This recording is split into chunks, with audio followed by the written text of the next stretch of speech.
Hi! It's been a while.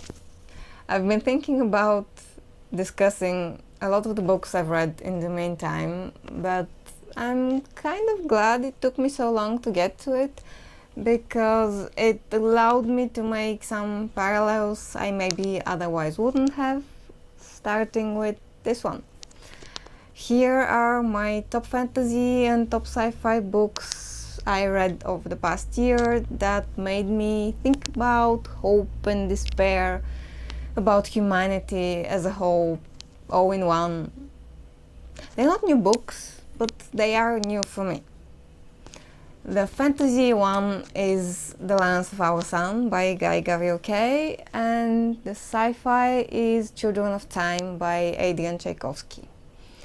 They have vastly different setups and plots and execution, but they are very similar in the way that they show the best and the worst of humanity, show the capacity for destruction and self-destruction, but also the ability to care and connect even when the world seems to be crumbling. The Lands of Our Sun is a historical fantasy which has minimal, if any, references to magic or anything supernatural. It reads pretty much like historical fiction. It's strongly influenced by the story of El Cid and the conflicts between Spain and the Islamic states around the 11th century, and the situation of the Jews living under the rule of one or the other at that time. El Cid was a Spanish man who is known for having fought on both sides of the conflict and being greatly respected and admired from both sides. El Cid is actually a modified version of the Arabic honorific given to him. I am not too familiar with the history, so I'm not going to go into detail, and forgive me if there are any inaccuracies in what I'm saying. But even if you don't know anything about El Cid, the book paints a pretty familiar picture. The cultures, fictional and real-world ones, are very easy to match, very easy to see the parallels between one and the other. And it cuts down on the escapism, but that's good because it really drives home everything that the book has to say. The pacing is quite different, rather slow at first. It allows you to stay with the characters and get a good understanding of them while seemingly unrelated events take place, and some small-scale adventures until tensions rise enough to bring about the main tragic conflict. That may have something to do with why I didn't get into this book when I was younger. There isn't any apparent mission or a way to save the day. It's something to consider as something that might influence your motivation through the book, but for me it was definitely worth the wait and worth the read. If you like poetry, you might enjoy some of that as well in the book. It's not a style of poetry I would enjoy in isolation, but I like it within the book. The book can get pretty brutal though at times. If you're sensitive to violence, you might consider that. There's a lot more to the book than violence and war. There's romance and tenderness and humor and philosophy and politics. But there is violence, and where there is violence, sometimes it gets pretty rough. So keep that in mind, be prepared. One of my favorite things from the book is a small thing, but it's the two characters from different cultures who, for practical purposes, unrelated, have to wear the clothing traditional for the other side. And once they start, they never stop. It's not a shift to the other side, let's say. They keep their own religion, they keep their own political purposes and follow them however they see fit. But I love that once in touch with a part of the other unfamiliar culture, it creates an understanding, a connection, and creates an appreciation for it. And literally, it's an image of stepping into another one's shoes. I love the prose of The Lands of Our Sun throughout the whole thing, and the stylistic choices, and especially the ending. The last, let's say, 30-ish pages left a serious impression on me as a person who has loved and appreciated literature all my life. For the last pages, it leaves you uncertain for a while what the ending is, and are you going to get the answers you're looking for, and even does it matter which way the story ends. And the suspense is murderous, and the philosophical implications are heartbreaking and beautiful, but heartbreaking, and I love it. Sci-fi is less my style than fantasy, in the sense that I've read less and I've liked less of what I've read, but I genuinely enjoyed The Children of Time by Adrian Tchaikovski, and it's the first book of a trilogy so far, but I think it can stand on its own well enough that I don't have to read the other two before talking about it. It felt fairly similar to The Lands of Our Sun to me, in the sense that it's a book that kept asking me again and again what it means to be human, and why is it? What makes us look at each other and so much more often think they are different instead of we are alike? The story starts at a supposed moment in time when humanity has reached incredible heights in terms of technology and science, during the launching of an experiment that's meant to mimic life and evolution on Earth, on another specifically designed for the purpose planet. But things go wrong, and after that humanity launches on a path of self-destruction until our own planet becomes uninhabitable. So, a little sidestep here.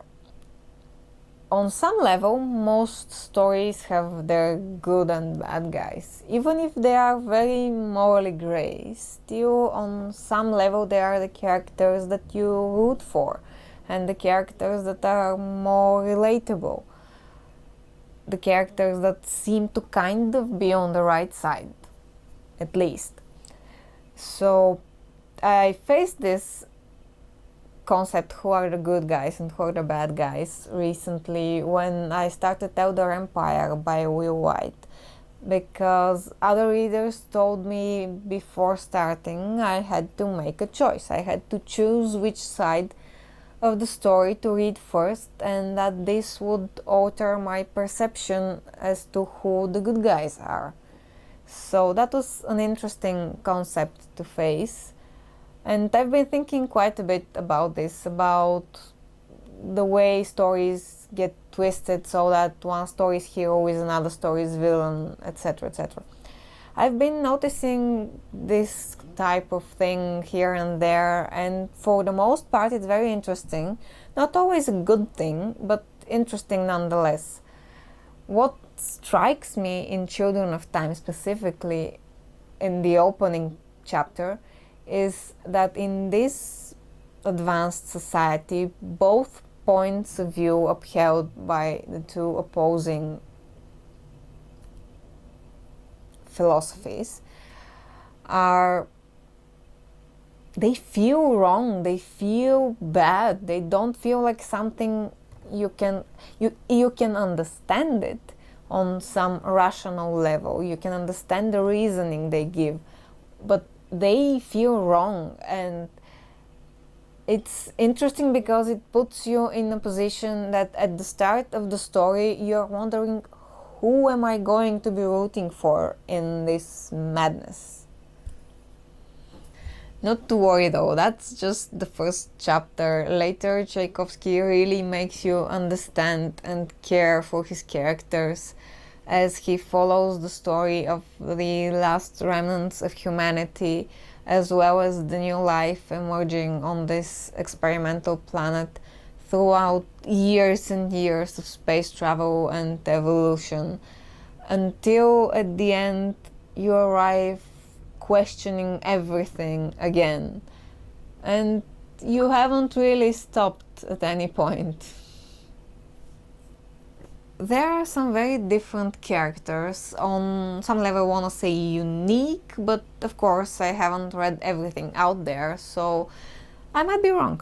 But I really enjoy having this very different, very distinctive perspective, and combined with a shift in narration, it sounds almost like that part of the story is told by a wildlife narrator, something like that.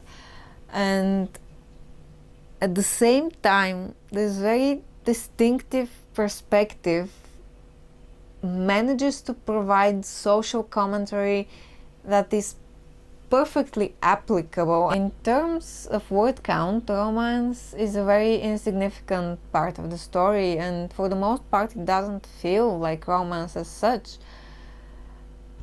It starts like on a whim, like a random act of these perfectly stressed out strangers who are facing an impossible situation and are launching into the unknown. But by the end, despite having minimal interaction in the meantime, it feels like having this one connection, having this mutual understanding of what you've been through throughout all this time. It feels like almost the most important thing in the universe. And that's saying something, considering that the fate and survival of humanity as a whole is at stake.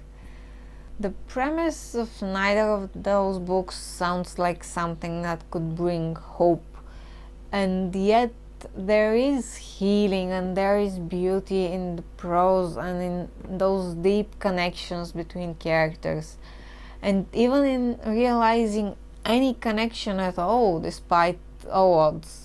These two stories guide you towards questions and understandings that might not always be uplifting, but at the end of the day, with a lesson to learn about kindness and empathy and connection, which makes it really worth it. I said something similar to a friend recently who reacted like, "This sounds naive." And I wanted to address that because I don't want it to sound that way. I don't think anyone can go on either of those journeys and end up thinking this book was naive. I might have oversimplified some conclusions I've drawn for myself, but I don't want to do the books injustice. Plus, I personally don't think the concept of empathy is naive at all, because it's one of the most difficult things to do. We all have our own experience and our own trauma to get in the way of truly understanding one another. If there's any kind of magic in this world, it must be in the attempt of understanding someone, sharing something. I know, it's almost impossible to succeed, but who cares, really? The answer must be in the attempt. And that's it for now. Let me know in the comments what you think, if you read the books, what you thought, and if they remind you of anything else. I'd love to know. My pile of books to be read can handle a few more titles. It's practically endless anyway. Up next, probably Wheel of Time Season 2, and then some cozy reads since fall is coming, with varying levels of fun, warmth, and imaginary hugs.